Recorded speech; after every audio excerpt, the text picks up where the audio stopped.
Hi guys, good morning. This is again your Shia Rola, your VA coach as well as your digital marketer, and welcome back to my channel.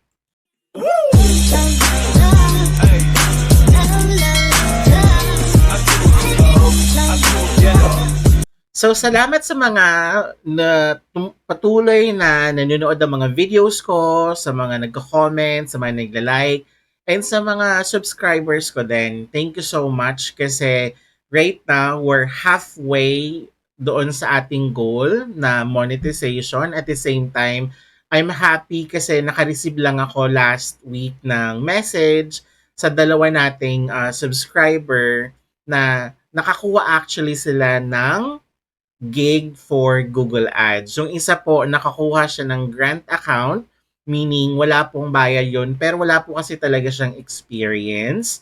So, super happy ako na magkakaroon ka na ng experience kasi dun po yung nagsa-start. As long as confident ka na alam mo yung ginagawa mo, then you'll be able to start. Sabi nga nila, hindi mo malalaman na kaya mo, hindi ka talaga tuluyang matututo kung hindi mo sisimulang gawin. So, congratulations! At yung isang nating subscriber, syempre, meron na siyang premium client.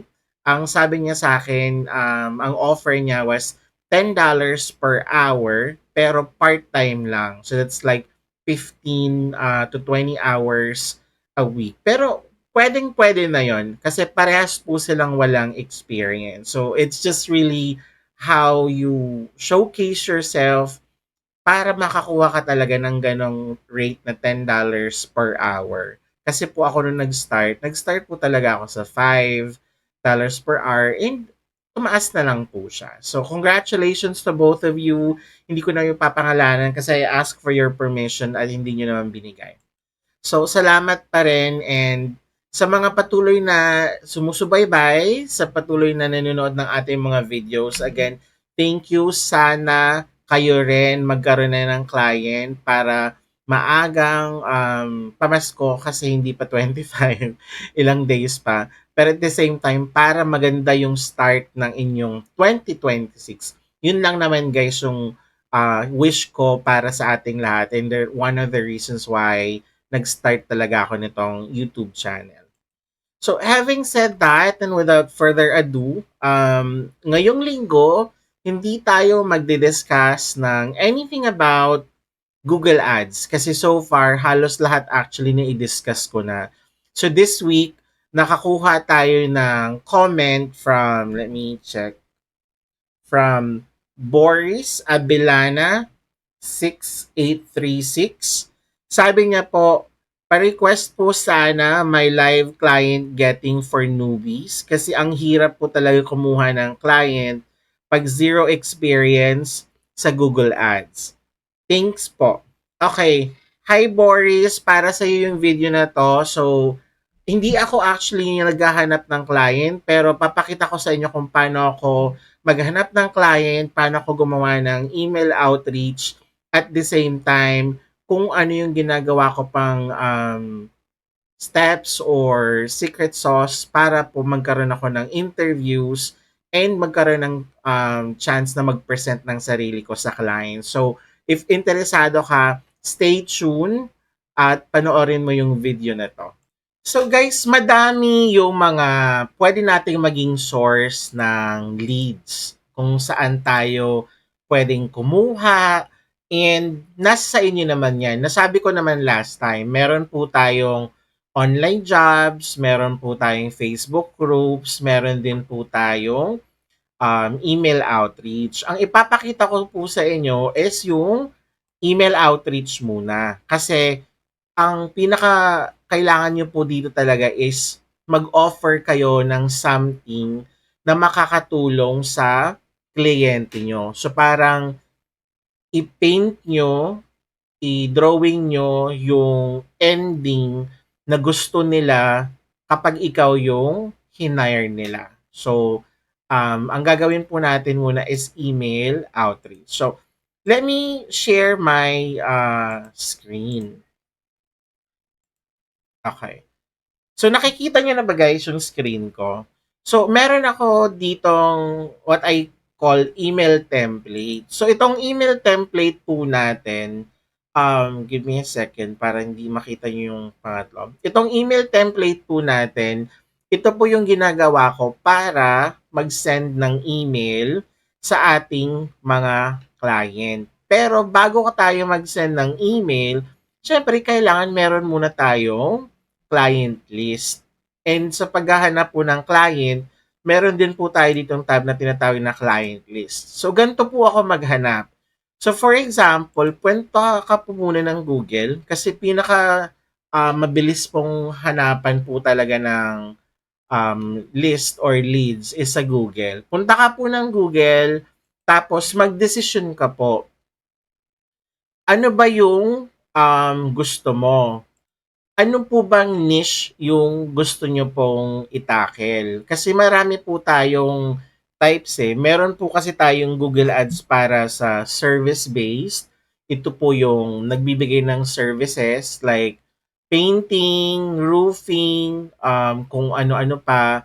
At meron din po tayong tinatawag na e-commerce. Ito naman po yung mga nagbebenta ng kung ano-ano online. For example, mga damit, mga coolers, yung mga ganun po. So ako po, nung nag-start ako, isa kasi po sa tinuro ng coach ko dati is service-based. And napili ko pang service is roofing business. So pag meron ka ng niche, for example, roofing, pwede ka na pong pumunta ng Google, hanap ka lang po dun, roofing business. Tapos, hanap ka po ng lugar. Kasi pag ano po, pag in-enter lang po yan, ang mangyayari, lagay dito Antipolo, mga lagay dito Paranaque, hindi naman po natin pwedeng offer sa ng Google Ads. Kasi minsan po sa mga ganyan, local lang po talaga sila and masyadong magastos mag-ads. So, kailangan nyo pong next na item is anong lugar? Ikaw po ba kapag nag-apply ka, kakayanin mo ba magpanggabi? Okay? Kasi kung kaya mo magpanggabi, then punta ka sa mga address like Florida, yung sa United States. Kasi po baliktad yung araw natin. Um, Lagay tayo dito ng Tampa, Florida. Yung Tampa is city po siya, parang Mandaluyong, Quezon City, sa Florida.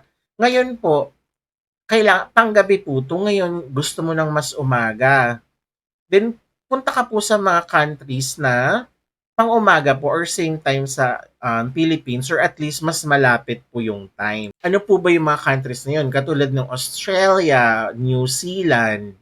Itong dalawang country na to, mas nauna po yung umaga sa kanila. Parang 7 a.m. sa atin, siguro sa kanila mga like 11 na ng tanghali. So at least pang umaga ka po mag-work or kung kailangan mo mag-work at most mga 3 a.m. lang, hindi naman po yung alas 10 ng gabi. So yun po yung dalawa po munang kailangan yung isipin. Anong niche mo, kung saan ka talaga magaling, yung inaral mo, and yung pangalawa po is ano yung location. Ako po, I always look for USA kasi sanay po ako sa panggabi and dollars po kasi yung sahod dito. Minsan pa kasi sa New Zealand, for example, meron talagang sawag na New Zealand dollar. Um, mas mababaw yung palitan doon. So, I'm not sure if pag sinabi nilang $8 per hour, baka New Zealand dollars on or US. So, kailangan nyo na lang po i-confirm. So, regardless, basta may lugar pa kayo. So, sa Google, punta ka po dito sa roofing business, Tampa, or roofing painting. Painting na lang kasi painting yung gusto ko. Makikita mo po dito yung eto, pag may sponsored result, as you know, tawag po dyan, ito yung mga nag-Google Ads. So, hanapin natin, 4th Gen Roofing. Huwag po ninyo itong pindutin ha, kasi matcha-charge po sila. Kawawa naman po. Hanapin lang natin, 4th Gen Roofing. Ano ba yun? .com? Okay, .com. So, ganito na po yung website niya. Ito siya, diba? O, ayan yan. 4th Gen Roofing. Yung may sasakyan. So, ang next pong gagawin natin, ito po yung email template. Ilagay niyo po dito yung lahat po ng leads na kinuha nyo. ilagay niyo po diyan yung ano niya, yung data. For example, business name, Fortune Roofing. Ano yung website niya? Okay? Tapos, give me a second.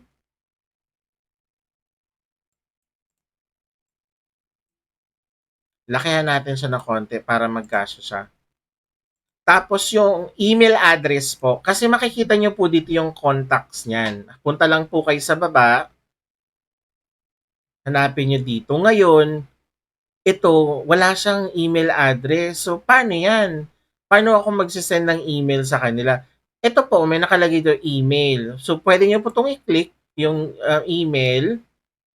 So, pag may ganyan, wag nyo na lang buksan. Or pwede po kayong pumunta sa Facebook. Minsan kasi nasa Facebook yan eh. Oh, ito. Ito yung Facebook nila. Ito may email sila dito, 'di ba? Nakita natin may email. Ang tawag po dito lead generation. Bago po kayo mag-outreach, hanap po muna kayo ng leads. Ayun, email. Tapos yung location niya is Tampa, Florida. Ano po yung reason kung bakit kailangan ilagay yung location? Kasi kung nag-send kayo ng email sa madaming area, gusto niyo po namang malaman, itong mga panggabi, nag-reply siya, baka ayaw ko ng panggabi. Ganon. So, may leads ka na po. Ito, gawin nyo lang po yan dito. So, may leads ka na. Ang pwede nyo pong gawin is, kopyahin nyo lahat ng lumabas dito. Yung mga itong residential painting. Hindi naman to sponsored, so pwede natin siyang i-click. Access denied daw. Okay, I'm not a robot. Ayan, nagbukas na. So, ang tawag dito is AGX. AG Exterior. So, let's say AG Exteriors. Okay. Tapos, yung website nila, then check ulit natin yung email address nasa baba. Pag wala dito, hanap kayo ng Facebook account nila kasi karamihan po meron yan. Pero ito, wala siyang Facebook account. Pag ganitong walang Facebook account, ang gawin nyo na lang po is, ito 'di ba? Punta na lang kayo ng Facebook mismo. Tapos search nyo na lang dito, AG Exteriors. Kasi minsan po, hindi po talaga sila, minsan hindi nila nilalagay dito. Pero check natin yung vlog. Basta pindutin nyo lang po lahat yan. Pag may vlog dyan, minsan may Facebook. Kasi wala talaga siyang Facebook. So, hanapin natin AG Exteriors. Ito ba siya? AG Exteriors. Iba siya, AGX siya eh. AGX Exteriors. Okay lang naman po. Pag wala po kayong makita talaga, okay lang. Di move forward ka na. O, i-close na natin to. Kasi ibig sabihin yan, hindi nyo po siya may email. Pero, try nyo po talagang hanapin kasi baka mamaya meron naman. Okay. So, meron na po kunwari tayong leads. Ito na. Ito na po, kunwari, let's say, madami na po yung leads natin dito. O siguro, ganyan, madami na. Ang next po natin gagawin is, i-check mo ngayon kung ano yung issue niya sa kanyang ads. So, pupunta lang tayo ng Google ulit. Tapos, open tayo ng Google Ads Transparency. Open lang natin ang bagong tab. Ang reason kasi nito is i-check natin siya, yung ads nito. Remember, para makita mo kung ano ang ads ni client, pwede kang pumunta dito. Click mo lang tong all topics, tapos itong ads in the Philippines, tanggalin mo, lagay mo anywhere. Then, itype po dito yung website niya. Lalabas yung website niya dito pag nag-a-add siya. Ngayon, kung wala po siyang ads na ginagawa, hindi po siya lalabas dito. Pero ito lumabas siya. Okay. So, pindutin mo po yon. Again guys, ang ginagawa natin is nagli-lead generation pa lang tayo. Nag-create tayo ng ating client list na pwede nating i-email for us to offer our services. Ganito po talaga yun, guys. Okay. So, ito na siya, 4th gen roofing. Ito yung mga ads niya. So, dito pa lang, magkakaroon ka na ng idea. Okay. If you would notice, anong pangalan ng ito? Pag clinic mo po to, nakalagay siya, 21 ads. Pag chinek mo lahat ng ads, nakalagay dito, MMR TV LLC. Pag clinic mo po yan, anong pangalan, ang pangalan po nito, ibig sabihin, most likely, agency po to. Kasi normally po, dapat, kung same company yung gumagawa niyan, ang lalabas po dapat yun is either 4th Gen LLC, kung sila po yung may gawa. Pero pag ang lumabas po dito is tao, pangalan ng tao, or ganyan, ibig sabihin po niyan, agency yan. So, pag tao naman po, lalabas dito, let's say, Shierola, kasi ako po yung nag-run ng ads. So, balik tayo doon. Asa na? Nawala siya. Okay. Lagay lang ulit natin. So, ngayon, ano po ba yung una nyong nakita? Kasi nga po mag-offer kayo ng assistance, di ba? So, dapat may makita po muna kayong something na pwede nyong i-fix. Ano yung nakita nyo po? Ano yung nakita nyong issue? Okay. So, sa mga nakagets, tama po. Nakalagay dito, bakit po lumabas yung, kasi di ba naglagay tayo dito ng, ano nga tinype natin, roofing, painting, Tampa.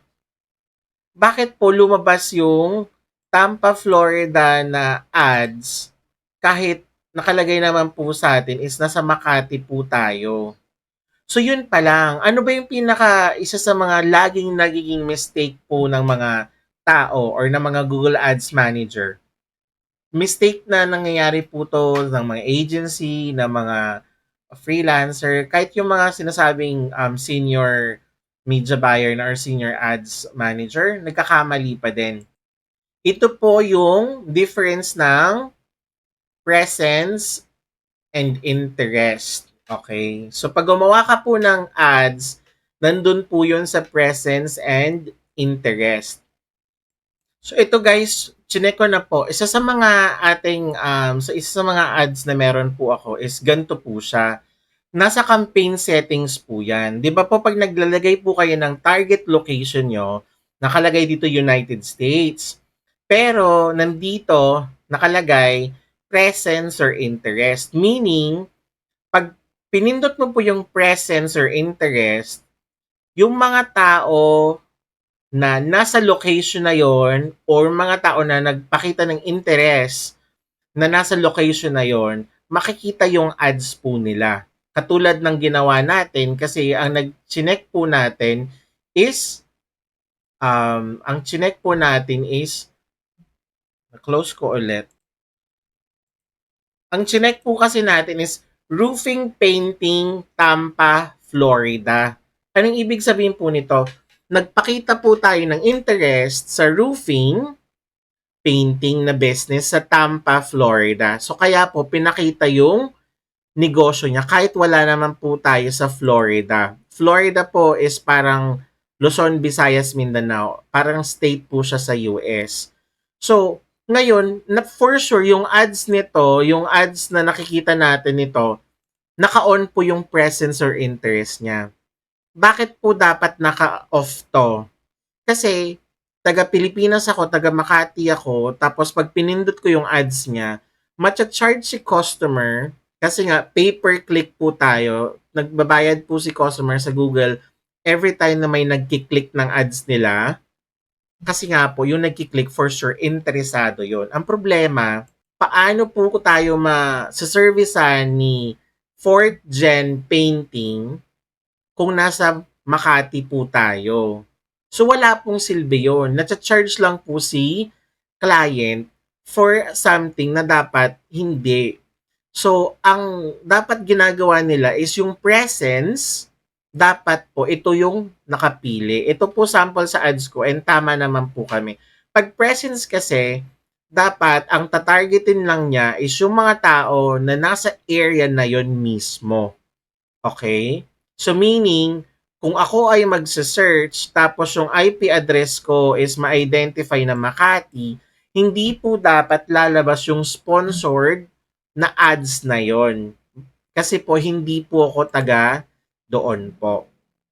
So that's one of the biggest mistake and one of the mistake na lagi pong nangyayari sa ating mga Google Ads Manager and sa ating mga agency. Kasi po minsan hindi na po nila to na-check. So, yun na yung isa sa mga issue natin. Okay. Ilagay mo po yun dito. Issue found. Location, targeting, incorrect. Okay. Pero syempre guys, bago nyo ilagay dyan na mali yung targeting niya, check nyo muna. Baka naman kasi mamaya, itong 4th gen, meron talaga siyang services na ino-offer sa Pilipinas. Mga ganon. Check nyo po yun. However, most of the time, wala po talagang services pag ganito kasi local area po to, mga parang local services po to sa area nila. So, yun po yung isa sa mga issue natin. Ano po yung mga isa sa mga issue na pwedeng check natin? Pwede nyo pong i-check yung mga ads. Okay? Itong ads niya, for example, ito, check natin, sabi niya, we're a locally owned and operated roofing contractor serving the greater Tampa Bay area. Ganito lang yung ano niya, yung copy. Tapos, yung iba,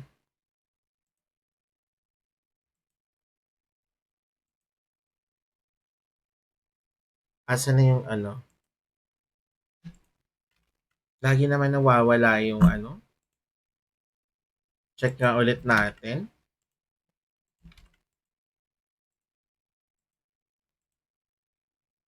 Okay. So, ito, i-check natin to. Open link tab para hindi na mawala siya. Ito yung ad details yung nakalagay. High quality workmanship, honest communication, and safe clean job sites every time. So pag may nakita kang ads na ganun, kung ikaw po yung magkakakita ng ads, will you be interested in trying this? Pag ito yung ad copy. May iba pang copy po yan. High quality workmanship. Ito pa, ganyan. So, pag pangit po yung ad copy, pag tingin nyo po is hindi maganda yung ad copy, parang hindi siya nag-resonate. Parang kung kayo yung kliyente na magpapagawa ng bahay or ng bubong, ganun yung nabasa nyo at hindi kayo masaya, then that means may problem. Pwede mo pong ilagay yun dito. Ad copy generic. Okay. So ngayon, meron na tayong tinatawag na leads. Ito na. So ang gagawin nyo lang po is gagawa po kayo ng madami pong ganto. Gawa kayo po ng madaming ganyan. Everyday po, habang wala pa kayong kliyente, mag-build po kayo nitong listahan ng gusto nyo po para pag nag-send po kayo ng email, tuloy-tuloy na. So for example, tapos na tayo mag-create ng leads. For example, meron ka ng let's say 30 na ganito. Madami na. Pwede ka na pong mag-send ng tinatawag nating email outreach. Ang tawag po dito is cold outreach. Meaning, tayo po ay magsisend na ng email sa business owner mismo.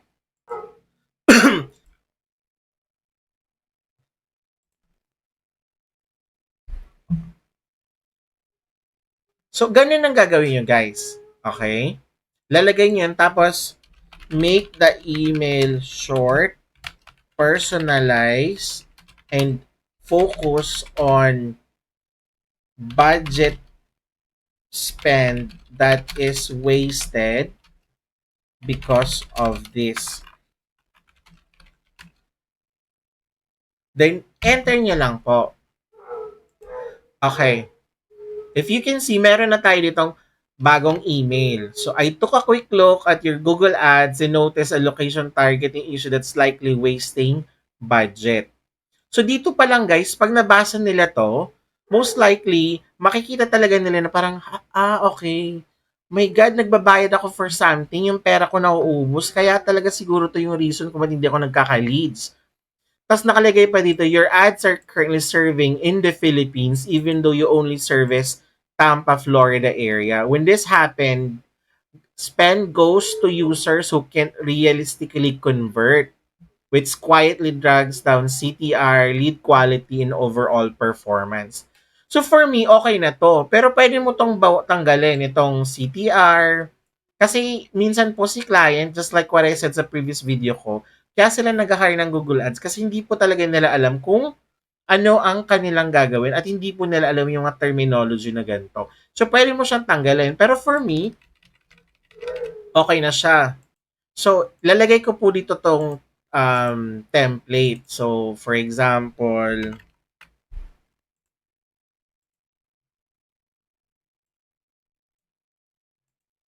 tanggalin nga natin to.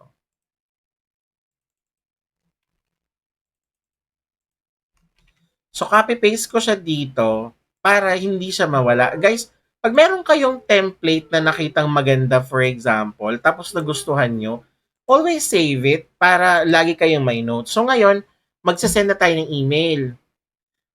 So, ang pinakamaganda guys na gawin nyo is bago kayo mag-send ng email, try nyo muna mag-send ng email sa at least 5 or 10 tao na kakilala ninyo. Tapos, yung magre-reply lang, okay, para, ang tawag po doon is email warming up.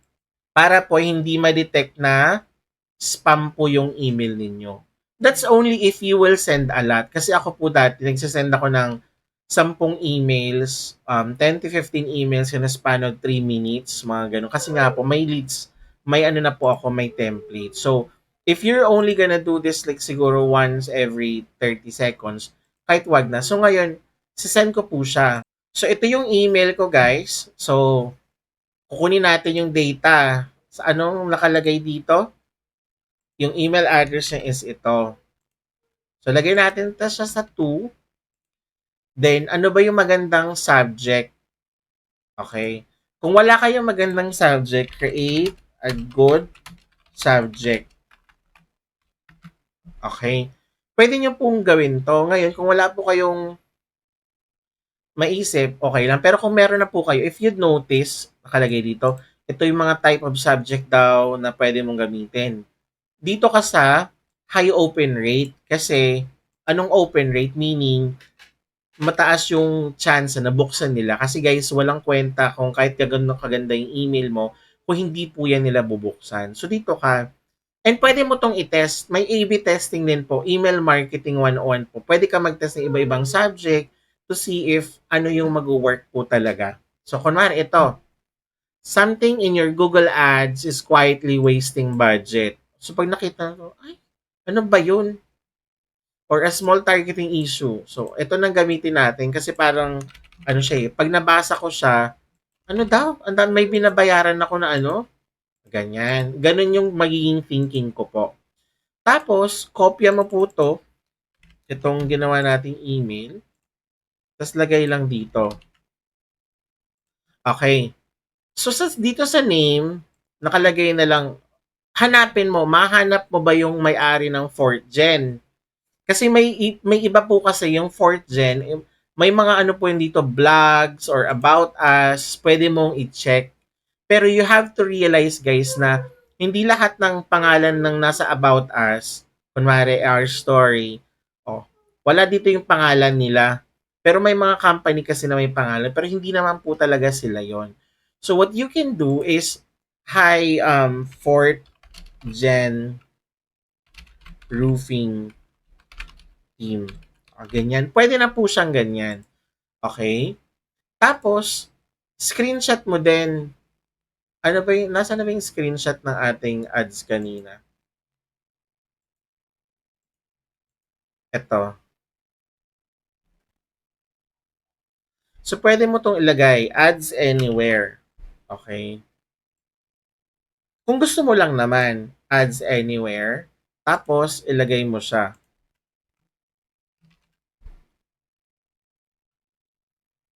Hindi mo naman kailangan guys ilagay lagi yung pangalan or yung photo. Pero based kasi sa aking experience, dati nagsisend ako ng nasa like 20 to 30 emails a day. Okay, akala nyo madami guys, pero explain ko kung bakit konti pa yon. Um, napansin ko, hindi masyadong may nagre-reply kapag walang ganto. Pero pag ganto, pwede mo pa nga itong i-edit para i-ads mo tong ads in anywhere. Tapos ito na guys, pwede mo na itong i-send. O, okay, sisend ko na. Ngayong na-send na siya, punta kayo dito ulit sa client list nyo. Lagay nyo dito email number 1. Kailan mo siya sinend? So, sinend mo siya, ano ba today? 19. Para matrack nyo siya, okay, nag-email na ako dito. And dito sa cold outreach natin, meron akong 3 template. So, pag hindi siya nag-reply after email 1, isesend ko tong pangalawa after 2 to 3 days. Depende. Kaya guys, sinasabi ko na nagsisend ako ng 30 emails a day kasi sa una lang naman konti yung isesend mong emails, mga 3, 4. Pero after the second day kasi magsisend ka ng bagong, let's say, 4 na email. Pero may sisendan ka pang 4 sa nauna ng first day. Tapos the next day, may, alam mo yun, naiipon siya guys. And ang maganda dito is ilagay nyo po siya dito. Lagyan nyo po to ng label. Ako po, hanggang 3 or 3rd email ko lang sila sinesendan and nakalagay naman po dito after 5 days. So parang ano na po siya, total of 10 days siya. Pag hindi po sila nag-reply sa akin, so I move forward. Pero ang pinaka-importante po kasi dito is, this is how you do email outreach, lalo na kung wala ka pa pong experience. Kailangan mo munang alamin muna yung issue at ipakita sa kanila na alam mo kung paano mag-identify ng problema and alam mo kung paano siya i-resolve.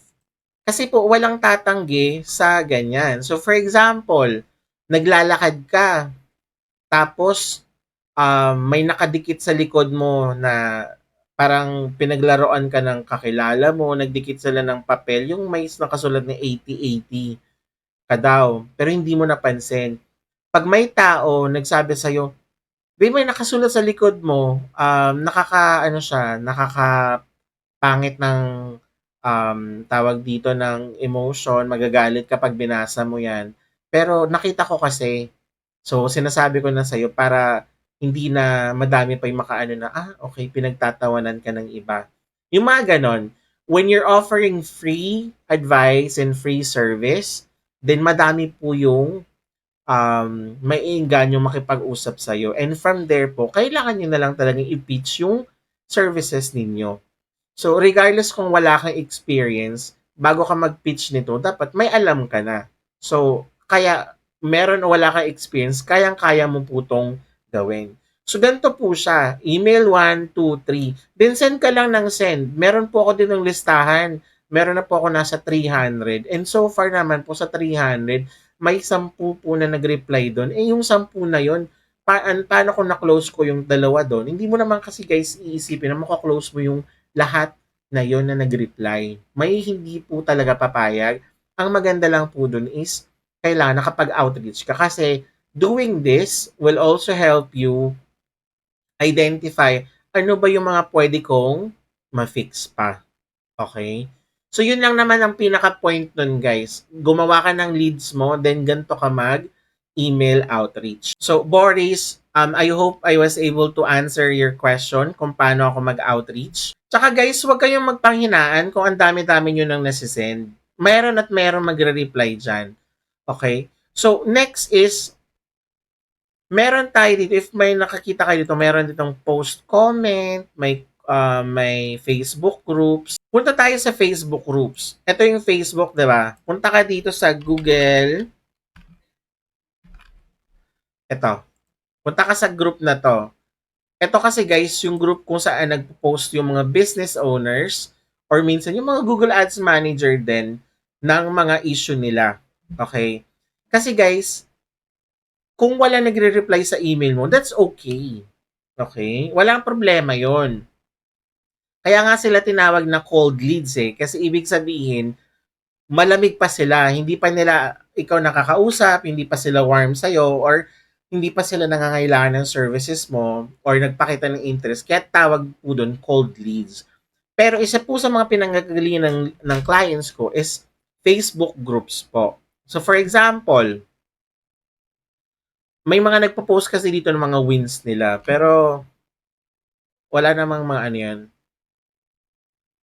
So kunwari, hanap po tayo dito ng ano,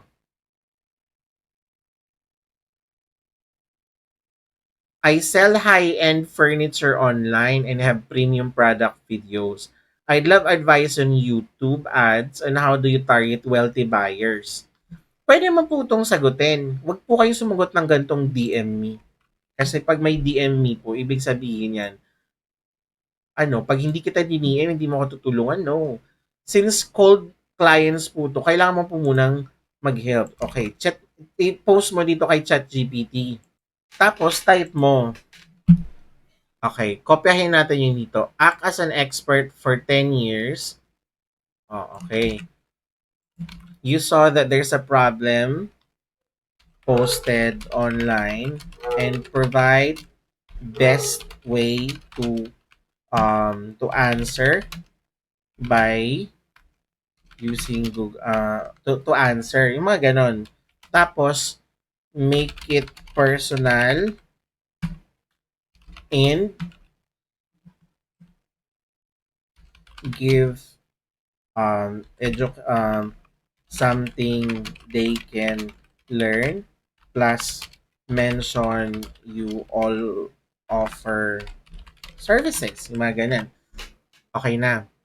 Guys, gawin yung best friend si ChatGPT. Gawin yung best friend yung AI. Okay. So, ito na. Short answer. So, ang dami. Okay. Give me a short answer.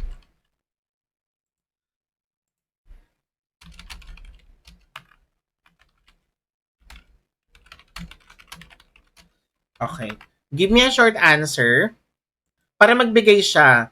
Pero at the same time, guys, i-save nyo yon. Alam nyo kung bakit? Pwede nyo kasi tong, pag nag-chat sila sa'yo, pwede mo siyang gawin or isagot. Okay.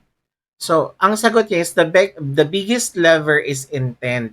I'd avoid broad demographics and focus on custom intent audiences built from high-end furniture. Then I tightly control placements to avoid junk traffic. O ganyan. Pwede nyo na siya dito i-comment. Pero guys, kung hindi nyo naintindihan yung i-comment ninyo, I suggest refine nyo pa. Pwede po nyo pa kasing tanungin siya. Nakaano siya, mag-new chat na tayo kasi nakalagay dito, tapos na daw. Free lang kasi yung chat GPT natin. Pero pwede nyo na siyang i-comment. O ganyan. The biggest lever is intent. O, i-add natin siya. Nazarene.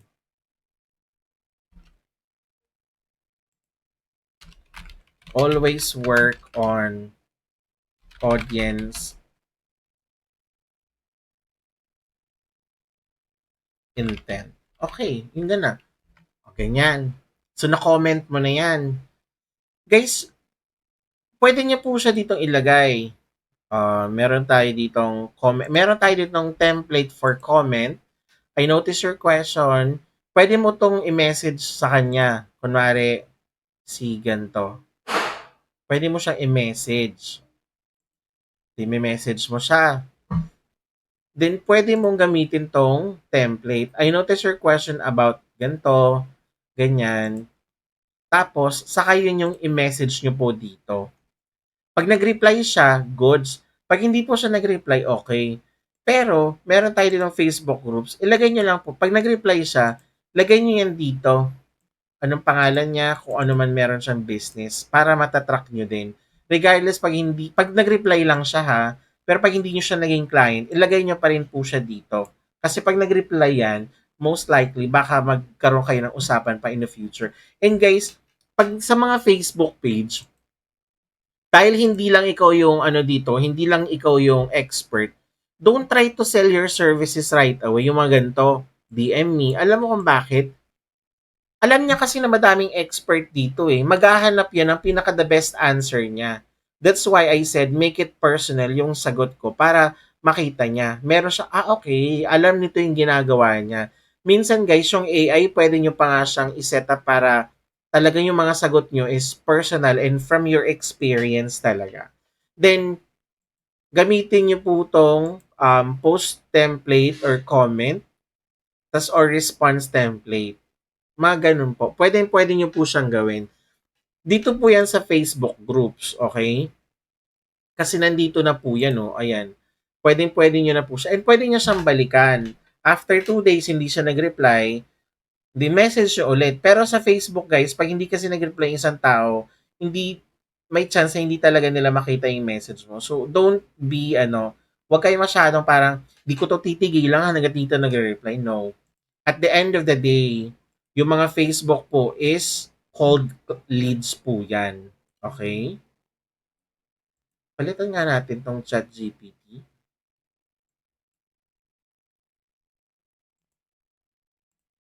Okay.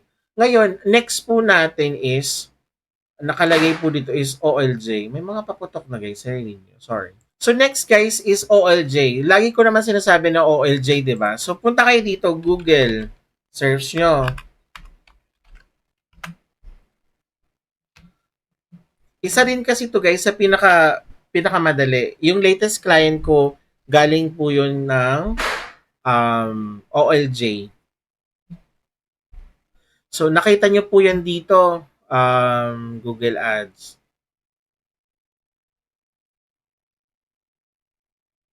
Hanap tayo dito ng Google Ads. Yung parang something na feeling nyo pasok sa inyo guys. Okay? Always work for something na alam nyo po ha. Huwag kayo mag-apply sa mga something na hindi kayo masyadong confident. Pero kung try nyo lang. Search ka natin Google Ads kasi parang ang daming lumalabas ng SEO, hindi naman hinahanap natin. Anyway, ito, check na lang natin to. Nakalagay dito guys, plan, launch, optimize campaign, qualification 3 to 5 years, proven track record, ganyan. Ang gawin nyo po is screenshot nyo to, tapos punta kayo ng ChatGPT.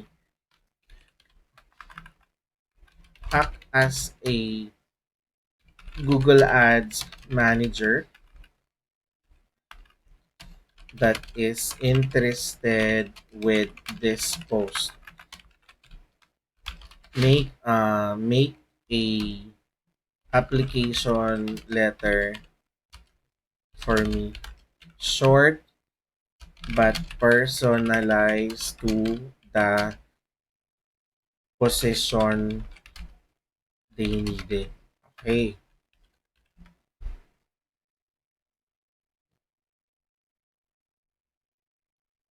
Sabi ko short lang eh. Make it shorter. Depende sa inyo guys ha. Okay. Tapos, sabi ito, I'm excited to apply for Google Ads Manager with 5 plus experience. Ngayon, kung hindi naman siya guys, kung wala kayong 5 plus experience, tanggalin nyo na yun. Though nakalagay naman dito 3 to 5 years. Pero always remember guys na yung 3 to 5 years, yun po yung preferred nila, yung qualification. Pero ako kasi, naniniwala ako na kahit wala ka experience, kung magaling ka talaga magbenta ng sarili mo, ang kailangan mo lang talaga is makapag-set ka ng interview. Kapag nakag-set ka ng interview, doon mo na ipakita lahat. Huwag ka mag-antay ng parang, kasi nung nagsa-start ako guys, the moment na makita ko tong needed 2 to 3 years, 4 years, or minsan 2 years lang, automatic, naku, hindi na ako mag apply dito kasi ganyan-ganyan. No. Kasi guys, mga ganon, hindi ka po talaga matatanggap. Ang dami-dami kong, may papakita ko sa inyo, ang dami-dami ko dito parang job board na sinave, yung parang binookmark, tapos hindi ko ina-applyan kasi nga, ay, ang ganda ng offer. So, punta ka lang dito, apply for this job, yung message mo dito, make sure guys na wala yung hi itong hi there my, kasi baka mamaya application Google Ads Manager. Tsaka guys, basahin niyo yung sa subject may mga iba kasi dito naglalagay, put put VA Rockstar on your subject, mga ganun, para malaman nila na hindi ka lang yung um, multiple application. Hi team, o ganyan. I'm excited to apply for the Google Ads Manager with years. Oh, tanggalin mo tong 5. With years managing Google. Kung wala kang Bing. Hindi tanggalin mo tong Bing. Guys, nakikita naman yung screen ko, diba? Okay. Google, ganito for e-commerce and affiliate marketing. And ito, di ba hindi tayo nag-affiliate marketing? Ano tayo? Service-based. Service-based businesses. Siyempre, ilalagay mo pa rin yung mga goods mo, yung mga something na talagang magaling ka. Okay? That's yun. Tapos, nakalagay dito, thank you. Sa contact info, lagi ko nilalagay itong resume ko at itong portfolio ko. Para, pag nakita nila to, pumunta sila. Okay. Yung portfolio ni Mark Jimenez. Okay. Kasi nakikita nila guys yan okay. Okay. Ito yung portfolio niya. Ayan. Ang laki ng ano niya, cost niya, ganyan, ganyan. Yung mga case study niya. Lahat po yan makikita nila sa reply mo. So, ilagay niyo po dito. Minsan, to make sure, kinakopy ko pa to. Tapos, nilalagay ko yan dito sa dulo. Tapos, lalagay lang ko dito ng mga 5. Kasi 60 tayo per month sayang. So, yun guys, na-mute ko pala yung sarili. So, lagay nyo dito sa OLJ part. Sinek ko kasi yung heroes and sidekicks and ito yung account nila. So, marketing nga sila.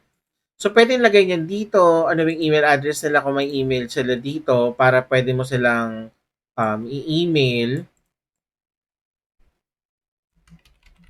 or pwede mo rin silang puntahan sa website nila. May website ba sila? So, wala silang website, pero pwede mo siyang i-email dito. Lagay mo dito OLJ kasi yun yung pinanggalingan. Tapos, yung submission is kung kailan mo siya sinend. Para pwede mo siyang balikan in case wanted na maganda kasi offer baka pwede kong balikan. Yung mga ganon. So, check to guys. Tapos, balikan mo siya. 19 pa to Send nga ako ng ano. Check ko nga yung, asa na yun. Check ko nga ito. Nandito pa. Kasi December 19, kakalagay lang. Baka naghahanap pa to ng mga kliyente. Yung mga ganon. So, yun lang yun guys. Okay? Ganun siya guys live outreach. Ganun mag-create ng email outreach po sa mga taong hindi mo kakilala. Pwede ka rin mag-email sa OLJ. Pero para sa akin talaga, if you will ask me, pinaka the best po talaga is mag-comment ka sa Facebook or mag-comment ka po sa LinkedIn po nila. Kasi sabi nga po, 'di ba,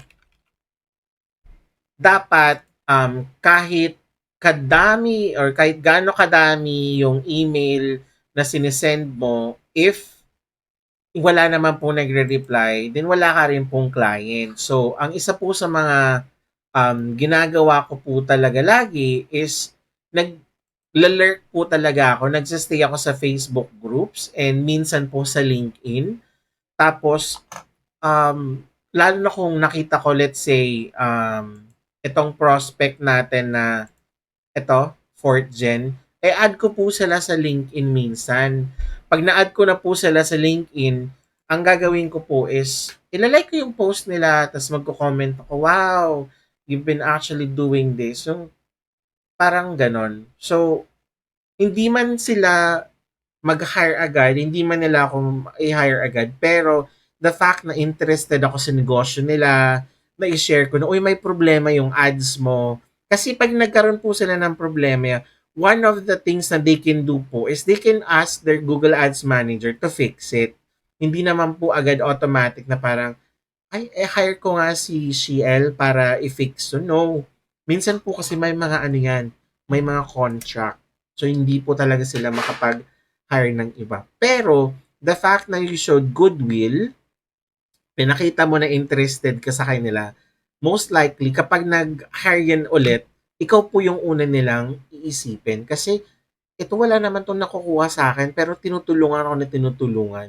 What more pa kung nagbabayad ako? Siguro hindi lang 100% ibibigay niya. Baka po ibigay niya pa po is 200 percent. Ganun po talaga 'yon. And may nakita ako kanina, ito may parang post to ng isa kong sa mga favorite creator, I say creator. Sabi niya, kahit hindi ka sanay mag-ano mag cold outreach. Ang sabi na talaga, move toward the discomfort. The fear you avoid today becomes the success you don't see tomorrow. Ibig sabihin, gawin mo yung mga bagay na kahit hindi ka komportable. Kasi kung ina-avoid mo yung mga opportunities sa takot mo na baka hindi ako makuha, baka hindi siya fit, yun yung mga in-avoid mo, yun yung mga success na hindi mo makikita. Kasi in-avoid mo po eh. So, ang una mo talagang dapat gawin is aralin talaga yung craft mo, kung ano yung pinoprovide mo yung service, kung anong niche mo. Yung parang pag may tinanong sila, alam mo agad yung sagot. Pag may tinanong sila, hindi ka lang sumasagot, kundi nag-explain ka pa ng point of view mo. Yung mga ganon. Then kapag confident ka na po talaga do'n, yung client madali na lang po siyang kunin. Kasi sa akin po gano'n, eh. Inaral ko po talaga siya. Nakakuha po ako ng client 7 days after ko mag-start pa lang ng training. Pero po yung client na po yun, hindi po ako binabayaran kasi non-profit organization po sila. Pero anong nangyari? Ang higpit po nila.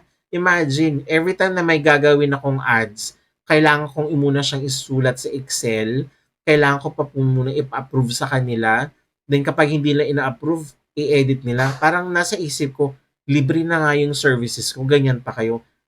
Pero hindi po ako bumitaw. Kasi baguhan ako eh. I have to learn.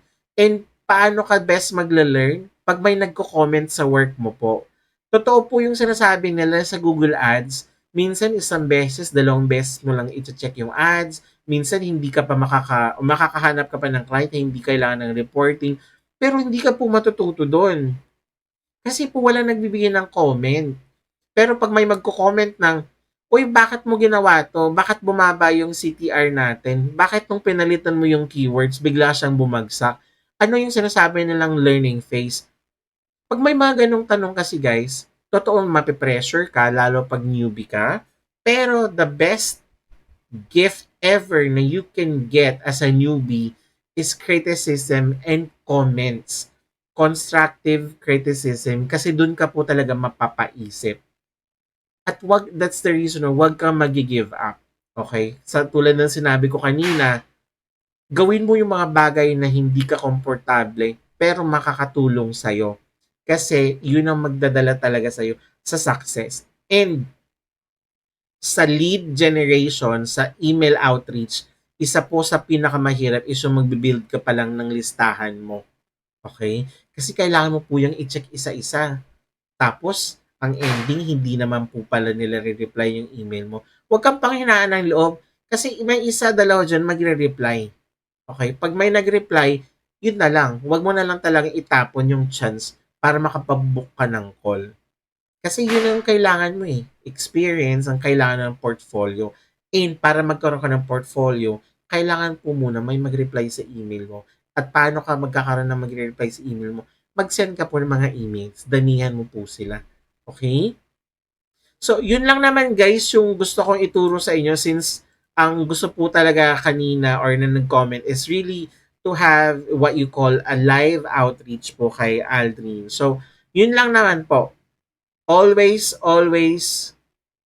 keep everything na you have and you're learning the best. Parang ganon. Para po talaga magkaroon ka po ng chance na magkaroon ng work. Kasi hindi ka po magkakaroon ng work kapag hindi ka naman po nag-try. So yun guys, napatigilan ako konti kasi may nag-message na sa akin sa Facebook ulit checking for services. So, yun lang naman yun guys. I'm hoping na naipakita ko sa inyo, hindi po madali yung pag-lead generation, hindi po madali yung pag-outreach, pero po, pag wala ka po kasi talagang experience, lahat po itatry mo.